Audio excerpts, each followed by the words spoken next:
உன்னுடைய ஆசீர்வாதம் சரியானதாய் அங்கீகரிக்கப்படல பார், அது சிறையிருப்பு. இது மாறணும், அவர் கை வைக்கணும். யாக்கோவோடு பேசினார், இன்னும் யாக்கோ மேல கை வைக்கல. அவர் பிரியம் வைத்துதான் கை வைப்பார். அவர் பிரியம் வைத்துன்னா யாக்கோபு வந்து நிக்கிறான் திக்கற்றவனா. இந்த இடத்துல வந்து அப்பாவை சொல்லல, தாத்தாவை சொல்லல, ஒண்ணுமே சொல்லல.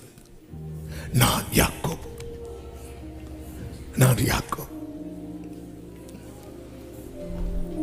திக்கற்றவன் உம்மிடத்தில்